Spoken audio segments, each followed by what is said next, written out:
So friends, आज हम ये केस के बारे में बात करेंगे जिसमें हम एग फ्रीजिंग करने वाले हैं। सो ये पेशेंट्स की एज है 20 years. Patient is unmarried. Patients को ओवेरियन सिस्ट थी, यानी अंडाशय के अंदर एक गठान थी। उसकी लेप्रोस्कोपी की गई। लेप्रोस्कोपी करने के बाद जब पता चला कि वो अंडाशय के अंदर जो गठान थी वो थोड़े एबनॉर्मल टिश्यू लग रहे थे, तो वो ओवरीज को वहाँ से रिमूव किया गया, उसका बायोप्सी किया गया और उसके अंदर जो ओवेरियन कैंसर पाया गया। अभी ये पेशेंट्स को सर्जरी हुई है लगभग 2 से 3 वीक के पहले। मेडिकल ऑन्कोलॉजिस्ट जो रहते हैं, जो ऑन्कोफिजिशियन हम बोलते हैं, जो आगे कीमोथेरेपी या जो फर्दर जो भी ट्रीटमेंट करनी होती है, वो पेशेंट को जब भी कैंसर होता है उसके बाद वो सजेस्ट करते हैं। उन्होंने हमको ये पेशेंट रेफर किया है। सो ये पेशेंट की अभी chemotherapy they are planning after 3 to 4 weeks. हमारे पास 3 से 4 हफ्ते है। So patient has come up for the future fertility. उसका एक अंडाशय प्रेजेंट है।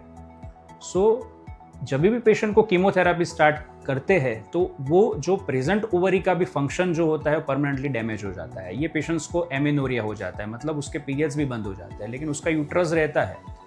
सो कीमोथेरेपी हो जाने के बाद जब भी फ्यूचर में when this patient marry and planning for the pregnancy, so उसके अगर एग प्रिजर्व है तो with those eggs patient future में प्रेगनेंसी प्लान कर सकता है। तो ये पेशेंट को हम 10 से 11 दिन इंजेक्शंस देंगे और जो अभी जो हेल्दी ओवरी है उसकी, वो ओवरीज में से एग्स हम रिट्राइव करेंगे और रिट्राइव करने के बाद उसके जो हेल्दी एग्स है उसको हम प्रिजर्व करेंगे for the minimum 5 years।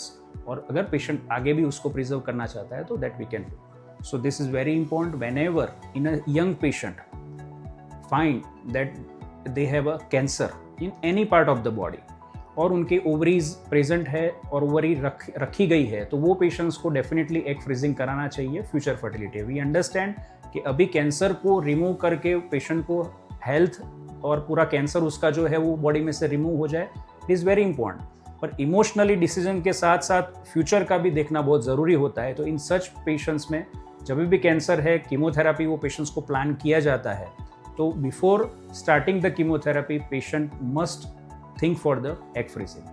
Thank you.